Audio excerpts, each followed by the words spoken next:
3 kids there to perform CPR on a kid who was barely breathing and bleeding. That deadly attack in Toronto. At least 10 people are dead. A majority of the injured victims are women. Elliot Rodger here. I will slaughter every single spoiled, stuck-up, blonde slut. Police calling it premeditated mass murder. In 2014, Elliot Rodger murdered 6 people in a terror attack in California. Prior to the attack, Rodger released a video claiming his actions were intended to punish women for not wanting to sleep with him, and men he considered more sexually successful. 22 years old, and I'm still a virgin. This is my last video. Tomorrow is the day of retribution.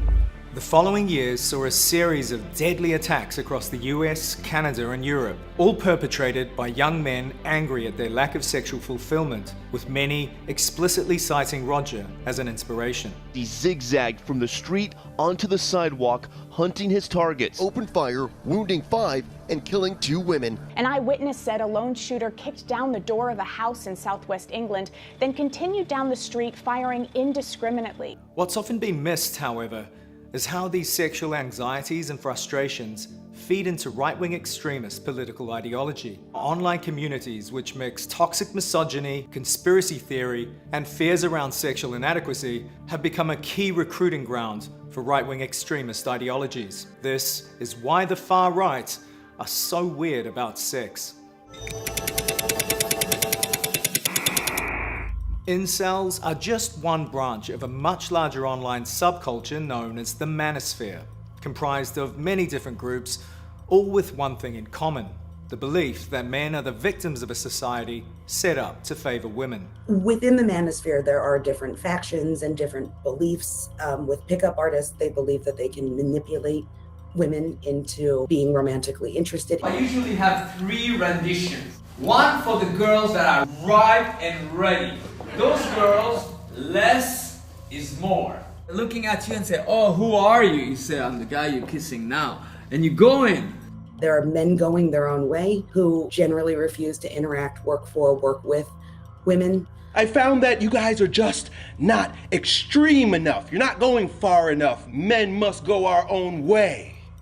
We must separate from the world of women and government. I think they are all focused on the idea of males losing traction. I think this group of men in particular feels particularly left behind. What unites all these groups is their virulent misogyny and hatred of feminism. They believe that feminism has ruined modern society by creating a world in which women are supposedly equal agents, thus denying men the dominance they believe is not only natural, but essential for their happiness. Feminism is seen as something that's eroding the rights of the white man. And so it has allowed both incels and the far right to create an enemy, to create an outgroup, and feminism and women fit relatively neatly into that framing. I'm now trying to turn these tables of equality on the feminazis who have changed this country. A disgusting communist, anti-Trump,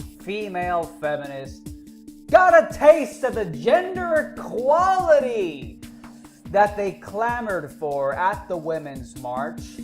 I thought women were so strong. I thought women were so strong and empowered. Feminism is cancer. Thank you very much.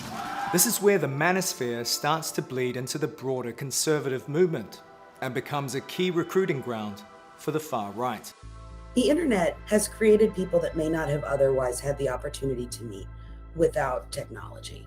So we've seen this in other arenas with hate groups and organizations through recruiting. Some analysts have suggested that those most likely to join extremist movements are often not the most marginalized in society, but those who feel their positions of relative privilege are under threat. This tallies with an anxiety among some men that their historically dominant role is being eroded, and among white supremacists that the white race is under threat from minority groups. Birth rates are falling apart, or we're losing our nations, we're being flooded with immigrants. We think of threats in terms of intent and capability. And the nexus where intent and capability meet, that's where you're really in danger. With incels, you always have a high intent. The capability isn't always there. When you have a high intent with not necessarily high capability, that means you have an active threat that you need to be focused on, because if somebody develops that capability, then an attack is pretty much inevitable. Mass shootings at 2 mosques in the city of Christchurch. At least 49 people are dead, many others seriously wounded. The gunman moves from room to room, firing his automatic weapon for some 6 minutes, killing at least 41 men, women, and children in the first mosque. When the white supremacist Brenton Tarrant killed 51 people in Christchurch, New Zealand, he released a self-justifying manifesto. The first line, it's the birth rates.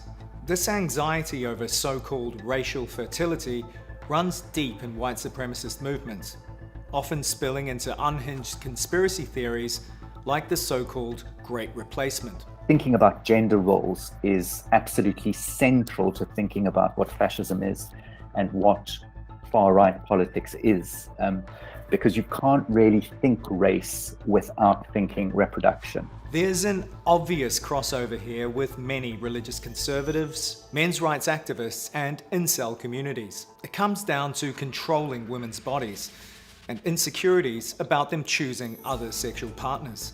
On the forums, there are many discussions about what women should and shouldn't do, that they are looking for a woman who will stay at home, raise their children, kind of be barefoot in the kitchen and cook. But at the same time, they still refer to women using these degrading sexual terms. Women, their physical fitness and their beauty and perfection and everything that they are expected to do is very much oriented around a passionate and beautiful submission to the joys of motherhood and domesticity, so that they can take on one of the most important roles, the reproduction of the race, the reproduction of the nation. Jews will not replace us! If you use the term replacement, if you suggest that the Democratic Party is trying to replace the current electorate, the voters now casting ballots, with new people, more obedient voters from the third world.